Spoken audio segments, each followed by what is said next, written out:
The storm hit the Afghan mountains like a freight train made of ice and fury. Staff Sergeant Maya Chun pressed herself against the rocky outcrop, her rifle scope fogging despite the protective cover. The wind howled through the peaks with such violence that even the seasoned Navy SEALs around her had to shout to be heard over nature's assault. "Chun, you copy?" Lieutenant Commander Jake Morrison's voice crackled through her earpiece, barely audible through the static caused by the weather. "Roger that, sir." "Still in position," Maya responded, adjusting her grip on the modified M110 semi-automatic sniper system. The weapon had been her constant companion for 3 years, through 2 deployments and more successful missions than most snipers saw in their entire careers. The mission briefing had been straightforward enough. High-value target, confirmed location, standard extraction after neutralization. What nobody had anticipated was Mother Nature deciding to throw her own wrench into the carefully planned operation. The storm had rolled in faster than the meteorologists predicted, turning what should have been a routine precision strike into a survival nightmare. Maya had earned her place on this team through sheer determination and exceptional skill. When she first arrived at Naval Special Warfare Command, the whispers followed her everywhere. A female sniper attached to a SEAL team was still unusual enough to draw attention, and not all of it was positive. Some questioned whether she could handle the physical demands. Others wondered if she would crack under pressure when lives depended on her steady hand and clear mind.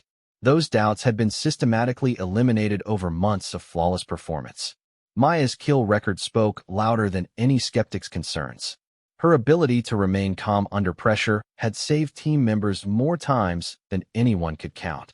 She had proven herself in the mountains of Afghanistan, the deserts of Iraq, and the urban warfare environments that tested even the most experienced operators. But this storm was different. This was nature at its most violent and unpredictable. The target compound sat 800 meters below her position, barely visible through the swirling snow and sleet. Intel suggested that Ahmad Nazir, a bomb maker responsible for attacks that had killed dozens of coalition forces, was holed up inside with a small security detail. The mission window was closing fast. If they didn't move soon, Nazir would slip away again, probably for months. Weather's getting worse. Petty Officer First Class Mike Rodriguez called out from his position 20 meters to Maya's left. Rodriguez was the team's communications specialist, a tough kid from Texas who had initially been among the more vocal skeptics about having a female sniper on the team.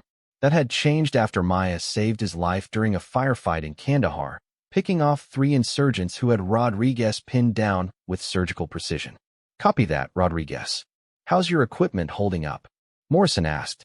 "Radio's still functional, but barely. This storm is playing hell with everything electronic." Maya checked her own gear methodically. The scope was clear for now, though she had to constantly wipe away moisture. The rifle's action was smooth despite the cold. Her breathing was steady, controlled by years of training that had become second nature. Everything was as ready as it could be under these conditions. Through her scope, she could make out movement in the compound below. Thermal signatures suggested at least 6 individuals inside the main building, with 2 more in what appeared to be a guard position near the entrance. The intelligence had been accurate about the number of hostiles, which was reassuring given how much else had gone wrong with this mission. "Chun, what's your assessment?" Morrison's voice carried the weight of command, but also trust. He had learned to rely on Maya's judgment in situations like this. Maya took her time before responding, watching the patterns of movement through her scope. "I count 8 heat signatures. 2 guards outside, 6 inside.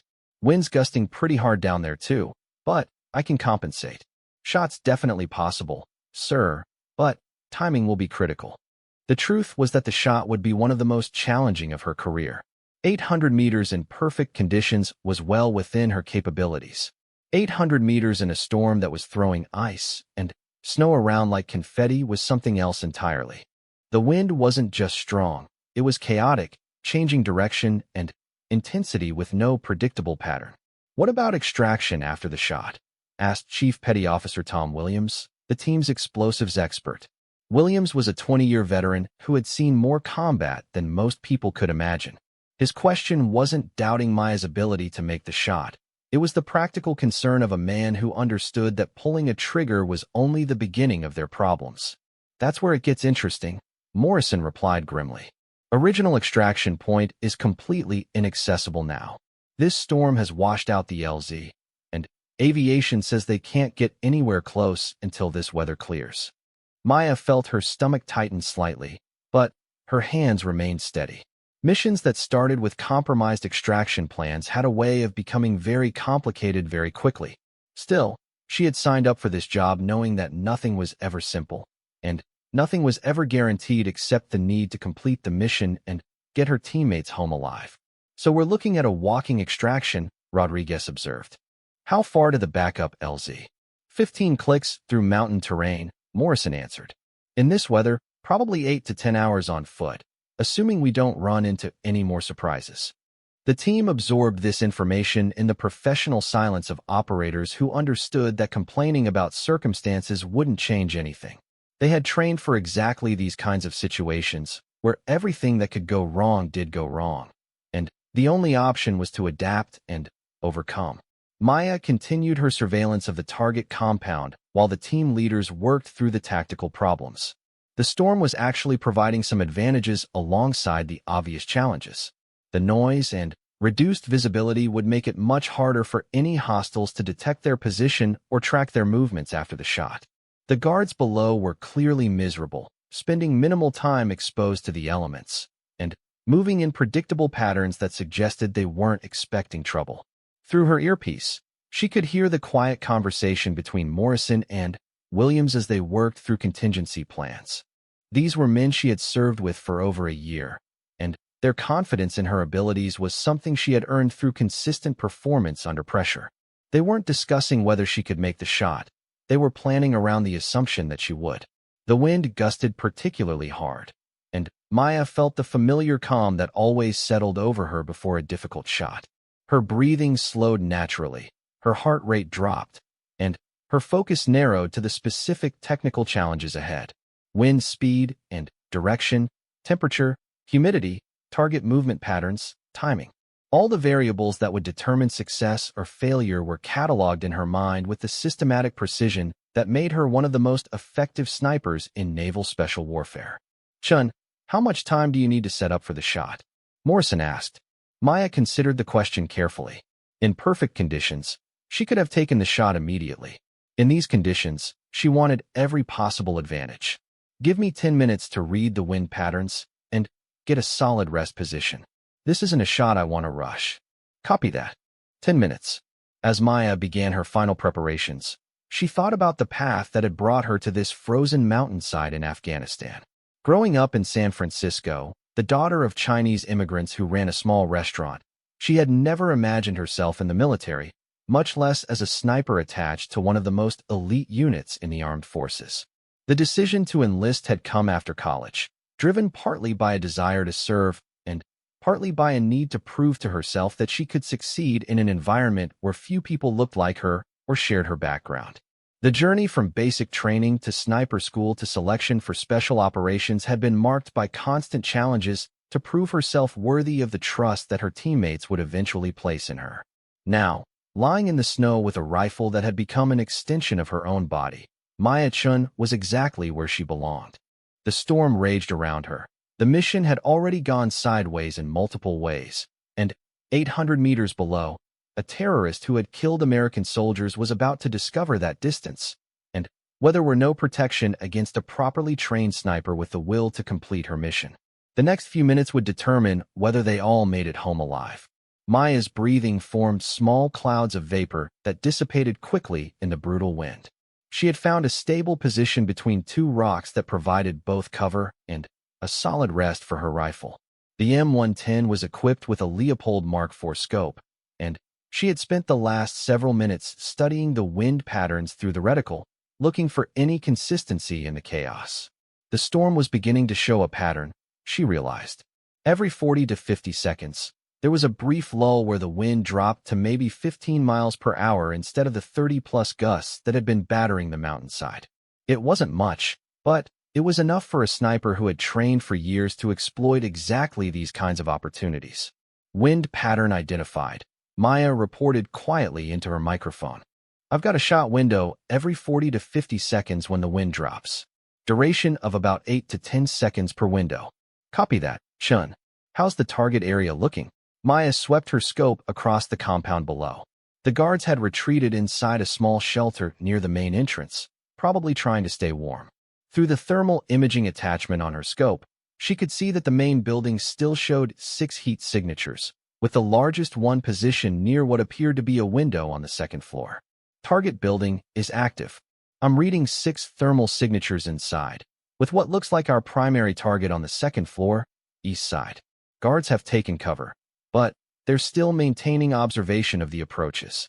Lieutenant Commander Morrison's voice came through clearly despite the storm interference. Chun, we need to move on this soon. Weather reports show this storm system intensifying over the next 2 hours. If we wait much longer, we're looking at zero visibility and winds that will make any shot impossible. Maya understood the pressure. Every minute they delayed increased the chances that their target would slip away again. Ahmad Nazir had been responsible for improvised explosive devices that had killed or wounded over 30 coalition soldiers in the past 6 months.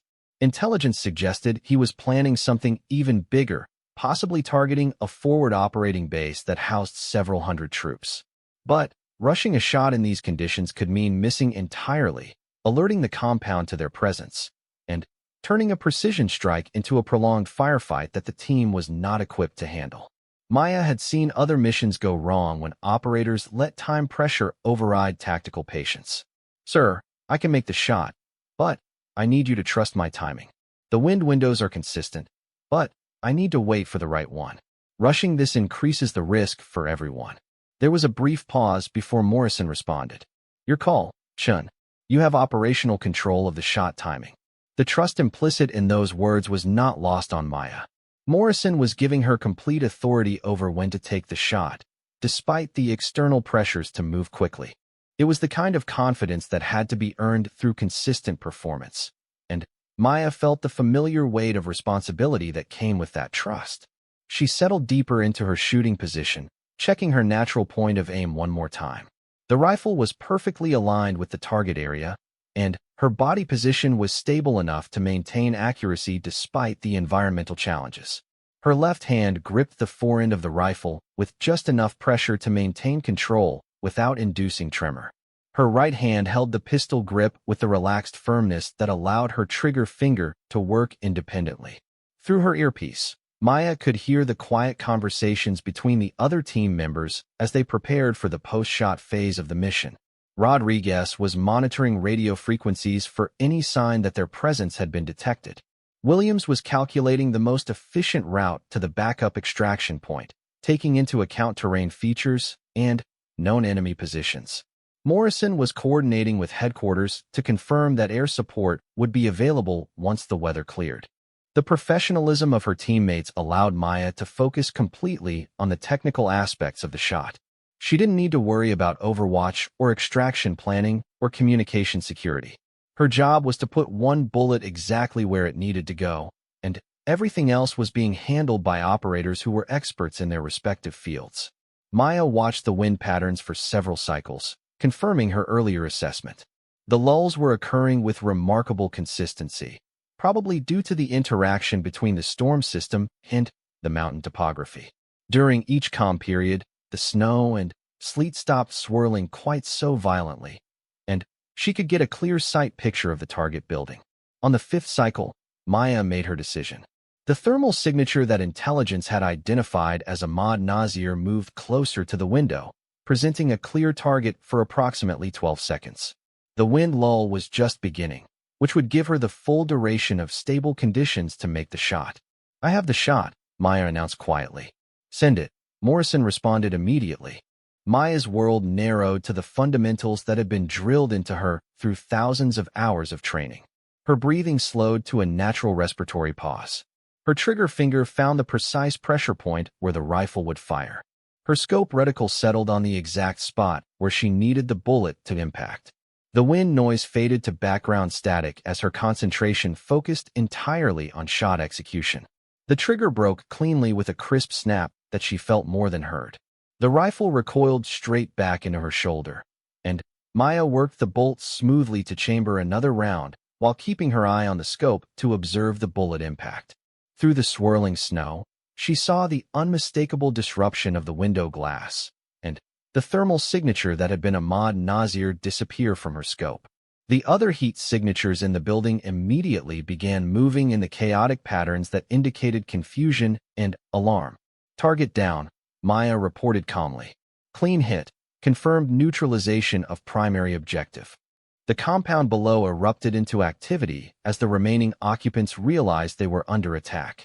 Maya could see figures moving rapidly through the building, and within 30 seconds, armed men began emerging from the main entrance, scanning the surrounding mountainsides for threats. Multiple hostiles exiting the building. Maya continued her report.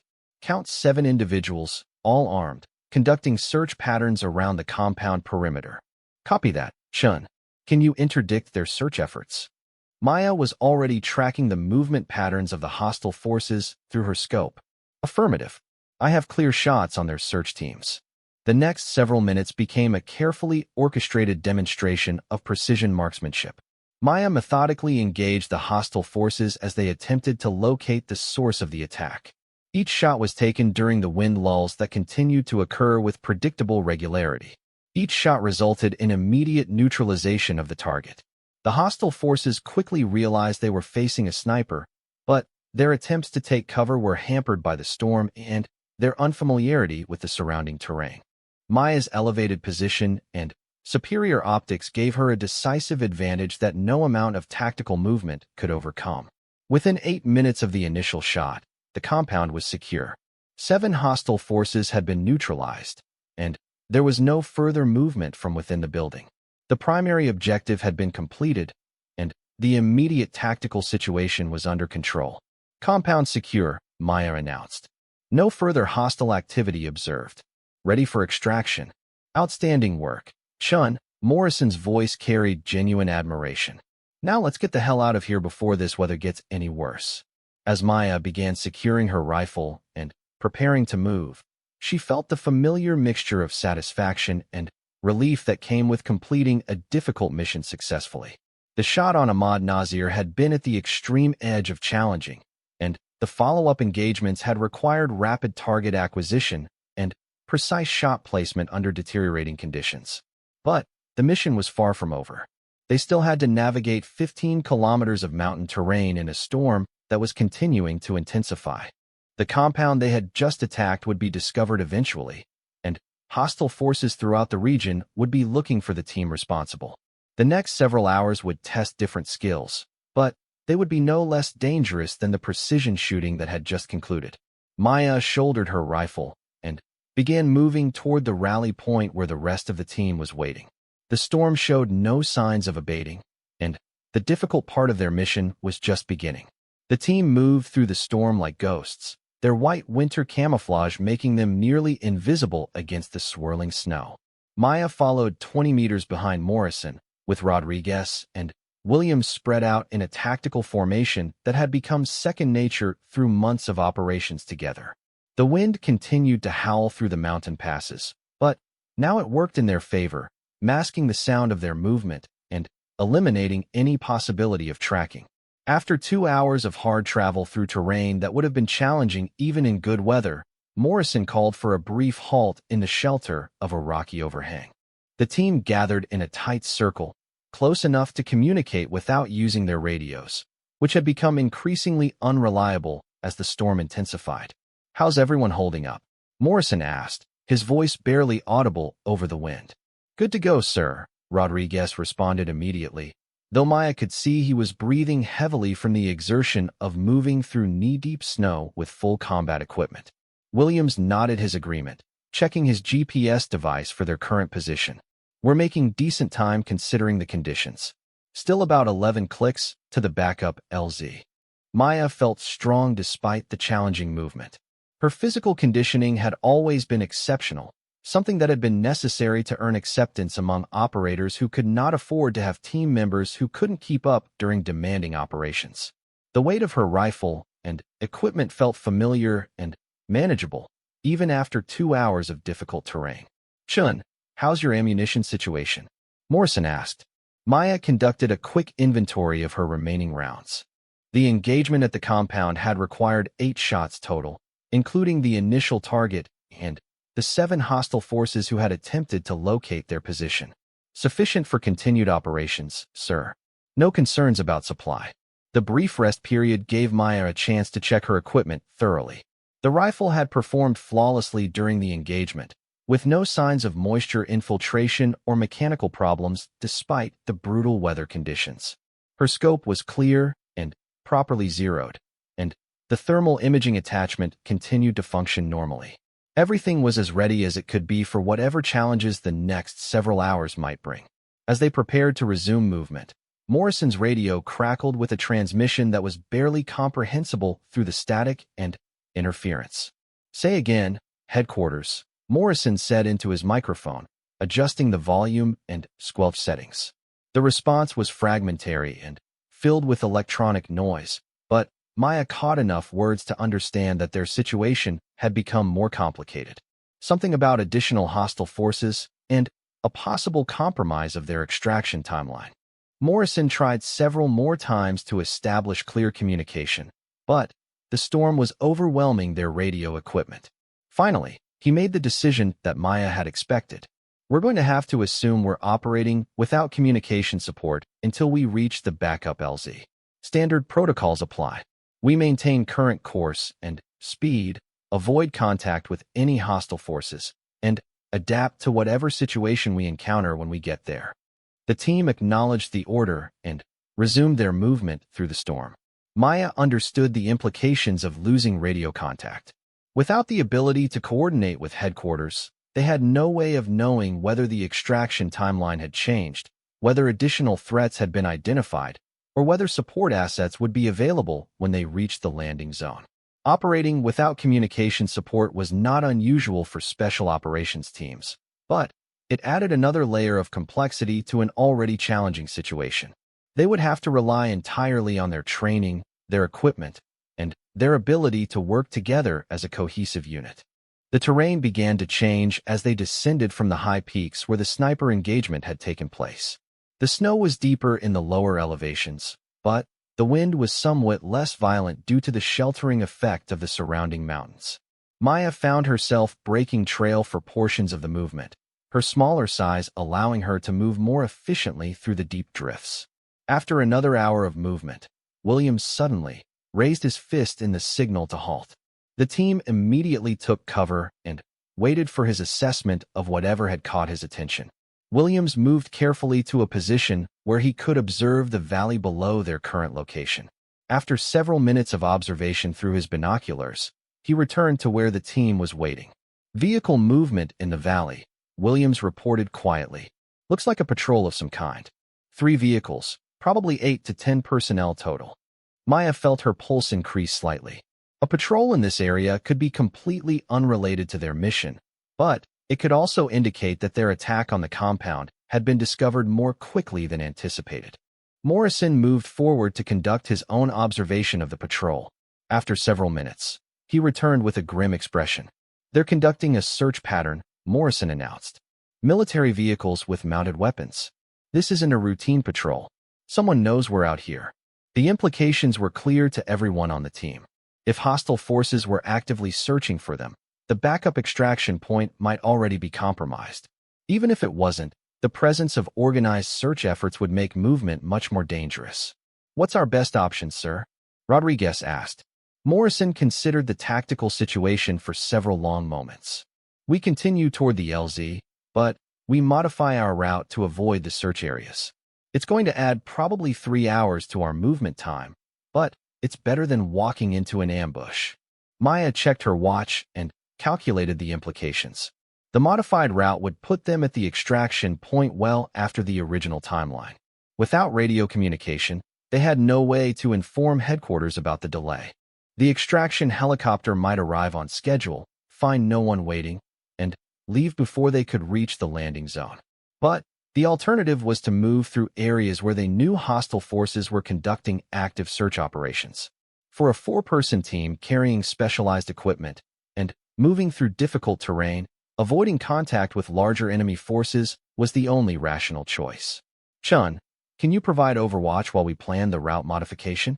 Morrison asked. Maya moved to a position where she could observe both the valley where the patrol had been spotted and the surrounding terrain where additional threats might appear. Through her scope, she could track the movement of the search vehicles as they followed what appeared to be a predetermined pattern. The patrol was professional and thorough, she realized. These were not random militia fighters conducting a half-hearted search. The vehicle spacing and movement patterns suggested trained military personnel who understood how to conduct systematic area reconnaissance. Sir, the search pattern looks like they have a pretty good idea of our general location, Maya reported. They're not just randomly driving around. Someone gave them specific areas to check. This was more concerning than Maya had initially realized. If the hostile forces had accurate information about their approximate position, it suggested either very good intelligence work or the possibility that their radio transmissions had been intercepted and analyzed. Morrison absorbed this information and made his decision. We're changing the plan. Instead of trying to avoid the search areas entirely, we're going to move through terrain that's too difficult for vehicles. It means harder travel for us, but it eliminates the possibility of running into a motorized patrol.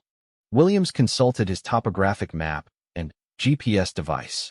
There's a ridge system that runs roughly parallel to our intended route. It's steep and rocky, but it would be impossible for vehicles to access. Probably add 4 to 5 hours to our movement time. Better than getting caught in the open by a patrol with heavy weapons, Morrison replied. We take the high ground and stay there until we're close to the LZ. As the team prepared to modify their route, Maya continued her observation of the hostile forces in the valley. The search pattern was expanding, and she could see additional dust clouds that suggested more vehicles were joining the operation.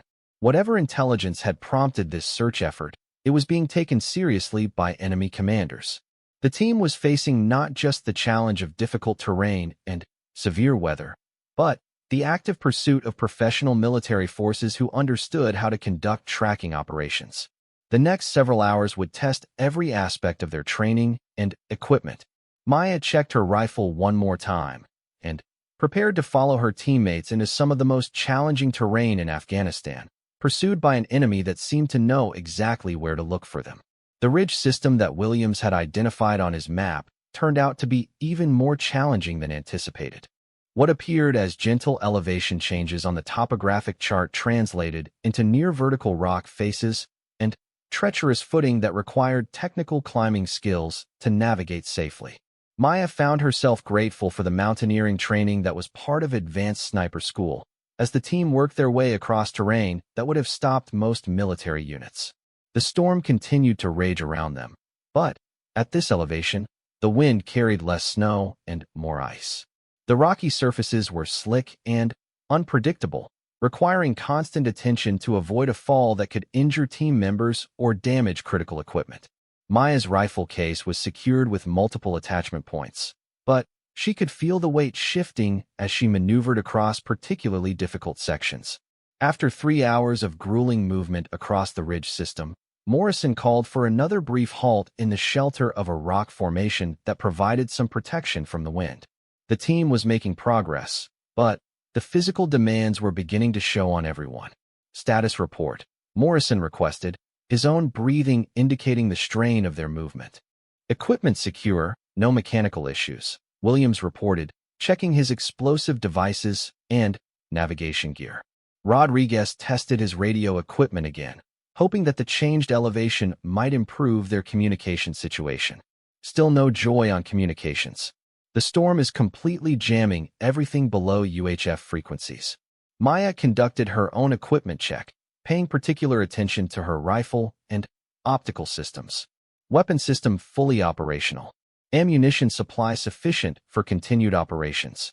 Despite the reassuring equipment reports, Maya could see that the team was beginning to feel the effects of extended movement under these conditions.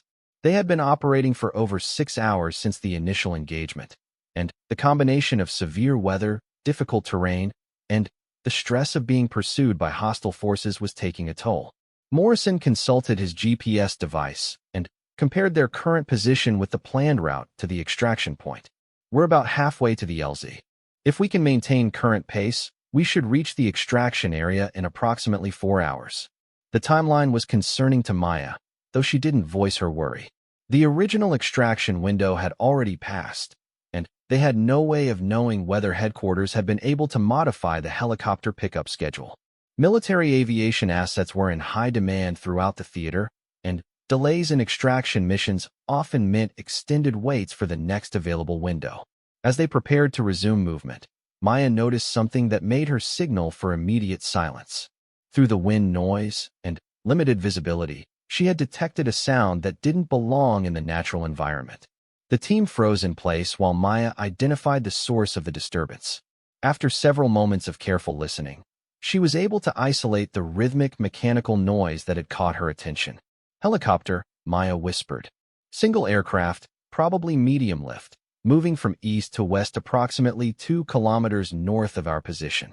Morrison immediately understood the implications.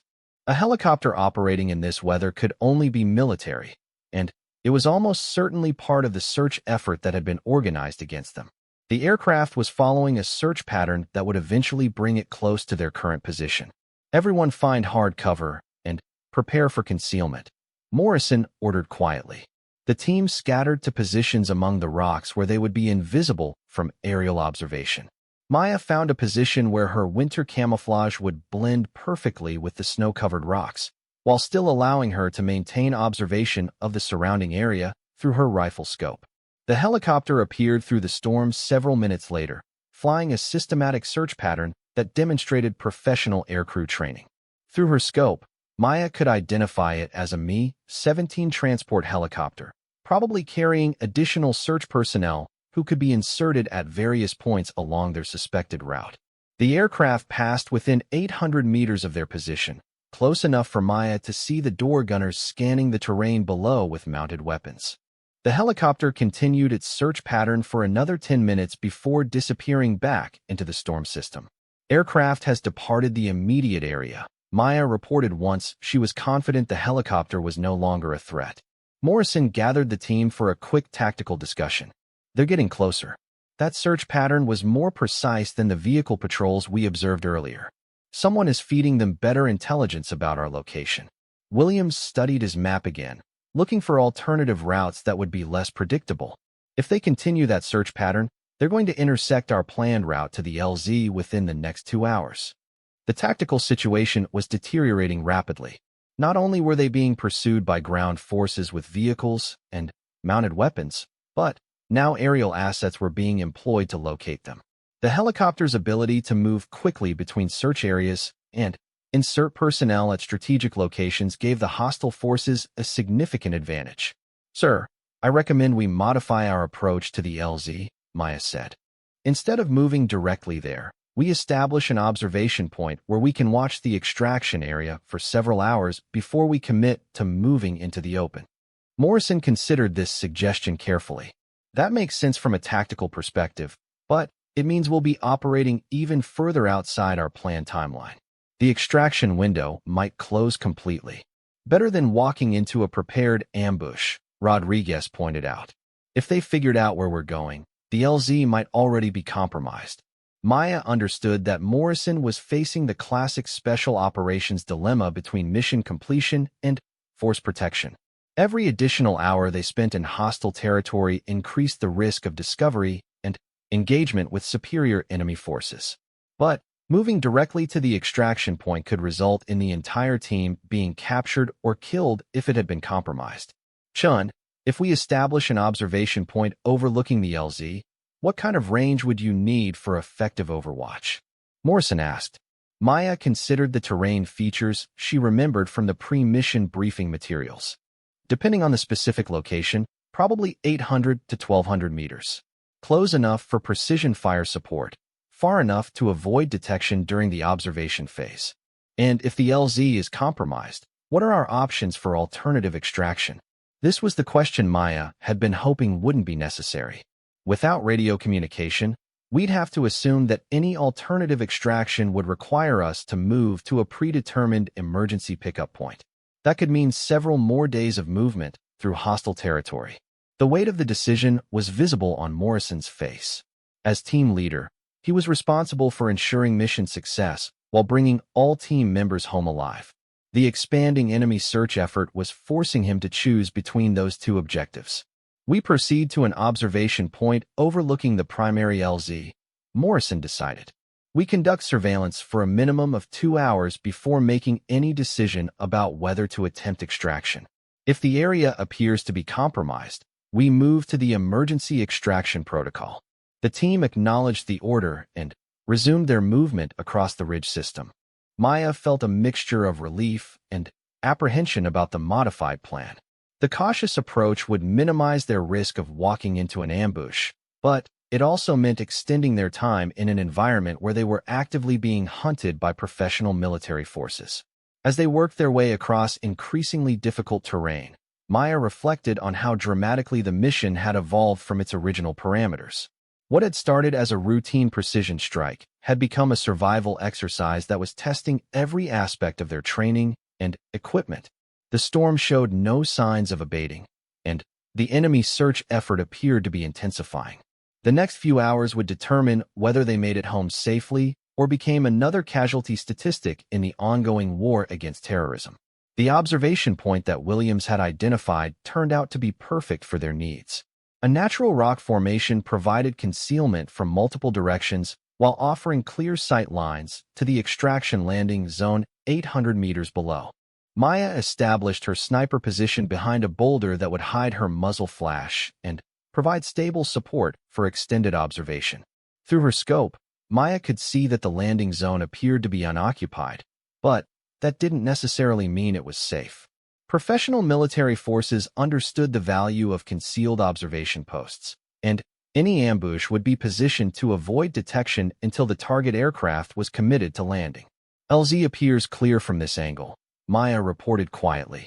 No visible personnel or equipment, but there are several positions that could conceal observation posts or heavy weapons. Morrison had positioned himself where he could observe different approaches to the landing zone while monitoring their back trail for signs of pursuit. The team had been in position for 30 minutes, and so far there had been no indication that their location had been discovered. "How long do we wait?" Rodriguez asked, the strain of extended operations beginning to show in his voice. Before Morrison could answer, Maya detected movement through her scope that immediately changed the tactical situation. "Multiple personnel moving into positions around the LZ perimeter," she announced. "Count 12 individuals with military equipment, establishing what appears to be an ambush formation." Williams moved to a position where he could confirm Maya's observation through his binoculars. "Confirmed. Looks like they're setting up heavy weapons positions at the north and south ends of the landing zone. This is definitely a prepared ambush." The confirmation of what they had all suspected brought a grim satisfaction to Maya. Their decision to conduct surveillance before approaching the extraction point had potentially saved all their lives. If they had followed the original plan and moved directly to the landing zone, they would have walked into a carefully prepared trap. "Options?" Morrison asked, though Maya suspected he already knew what their choices were. "Emergency extraction protocol," Williams replied immediately. "We move to the backup landing zone, and hope headquarters figures out where we went." Maya continued her observation of the ambush force through her scope, gathering intelligence that might be useful for their own survival. The hostile forces were well-equipped and disciplined, establishing fields of fire that would have destroyed any helicopter attempting to land in the primary zone. "Sir, I'm counting 2 heavy machine gun positions and what appears to be at least 1 rocket-propelled grenade team," Maya reported. "These guys came prepared to shoot down aircraft." The implications were sobering. The enemy forces hadn't just anticipated their extraction. They had brought anti-aircraft weapons specifically designed to destroy helicopters. Any pilot attempting to land in that zone would have faced almost certain destruction. Morrison made the decision that Maya had expected. "We move to the emergency extraction point. Route selection is critical. We need to assume they know about the backup LZ as well, so we approach with maximum caution." The emergency landing zone was located 12 kilometers to the northwest, in terrain that would provide better concealment, but would also be more difficult for helicopters to access. According to the standard operating procedures that all special operations teams memorized, aircraft would attempt extraction from emergency landing zones at 12-hour intervals until contact was established or the mission was declared compromised. Time to target is approximately 6 hours given the terrain, Williams estimated after consulting his map and GPS device. Maya calculated that this would put them at the emergency landing zone roughly 18 hours after their original extraction window. Military aviation schedules were planned with precision, and delays of that magnitude often meant waiting days for the next available extraction opportunity. As the team prepared to abandon their observation post, Maya took one final look at the ambush force through her scope. The hostile personnel had positioned themselves with professional competence, creating overlapping fields of fire that would have been devastating to any aircraft attempting to approach the landing zone. But they had also positioned themselves within range of a competent sniper. "Sir, I have clear shots on the machine gun positions," Maya announced. "I could disrupt their ambush formation significantly." Morrison considered this possibility for several long moments. Engaging the enemy force would eliminate the immediate threat to any extraction aircraft, but it would also reveal their position and likely trigger a pursuit that would follow them all the way to the emergency landing zone. Negative, Morrison decided. We avoid contact and move to the backup LZ. Engaging here would compromise our ability to reach the emergency extraction point. Maya understood the tactical logic, though part of her wanted to eliminate the threat that was waiting to ambush coalition aircraft. Her training emphasized mission completion and team survival over engaging targets of opportunity, no matter how tempting they might appear. The team began their movement toward the emergency landing zone using a route that Williams had plotted to avoid both the known search patterns of the enemy forces and the most obvious terrain features that would be likely ambush sites. Maya took point for the first portion of the movement, using her optics to scout ahead for potential threats. The storm was finally beginning to show signs of weakening, though visibility was still severely limited and the wind continued to make movement difficult. Maya found herself grateful for the reduced intensity, as the team's physical reserves were becoming depleted after nearly 12 hours of continuous operations in brutal conditions. After 2 hours of movement through terrain that was marginally less challenging than the ridge system they had traversed earlier, Morrison called for a brief rest period in the shelter of a rock formation that provided concealment from multiple directions. "How's everyone holding up?" Morrison asked, though Maya could see that he was struggling with fatigue himself. "Still mission capable," Rodriguez replied, though his voice carried the exhaustion that they were all feeling. Williams conducted another equipment check, paying particular attention to his navigation devices. "GPS is still functional, but battery levels are getting low. I estimate we have enough power for about 4 more hours of continuous operation." Maya checked her own equipment and ammunition supplies. The extended movement and lack of engagement opportunities since leaving the observation post meant that her ammunition situation remained adequate, and her rifle continued to function flawlessly despite the environmental challenges. As they prepared to resume movement, Maya noticed that the weather pattern was changing in ways that might work to their advantage. The wind was shifting direction and dropping in intensity, while the snow was changing to a lighter precipitation that would improve visibility significantly. "Weather's improving," Maya observed. "Visibility should be better for the next several hours." Morrison understood immediately that improved weather conditions would benefit both their movement and any extraction aircraft, but it would also make them more visible to enemy search efforts. "Copy that. We adjust our concealment procedures accordingly." The final 4 hours of movement to the emergency landing zone tested every aspect of the team's endurance and training. Maya found herself drawing on reserves of strength and determination that she had developed through years of demanding physical conditioning and mental preparation. When they finally reached the emergency extraction point, Maya was relieved to see that it appeared to be uncompromised. The landing zone was a natural clearing surrounded by terrain that would make it difficult for enemy forces to establish effective ambush positions. Morrison checked his watch and calculated their arrival time relative to the emergency extraction schedule. "Next pickup window is in approximately 4 hours. We establish security positions and wait." As Maya moved to establish an overwatch position that would provide early warning of any approaching threats, She reflected on the mission that had tested every aspect of her training and abilities. The precision shooting that had eliminated Ahmad Nazir seemed like days ago, though it had been less than 18 hours since she had taken that shot through the storm. The sound of helicopter rotors in the distance announced the arrival of their extraction aircraft exactly on schedule. Maya felt a surge of relief as the familiar silhouette of an American helicopter appeared through the clearing weather, finally bringing an end to one of the most challenging missions of her career. As the team prepared for extraction, Maya realized that the whispered doubts about her capabilities had been permanently silenced by her performance under the most demanding conditions imaginable. She had proven herself not just as a sniper, but as a complete special operations professional who could be relied upon to perform when lives depended on her skill and determination. The helicopter touched down, and the team moved quickly to board, leaving behind the frozen mountains of Afghanistan and the enemy forces that had pursued them through one of the most challenging extractions in recent memory. Maya secured her rifle and settled into her seat, already thinking about the detailed mission debrief that would capture the lessons learned from an operation that had gone sideways in every possible way, yet still resulted in mission success and the safe return of all team members.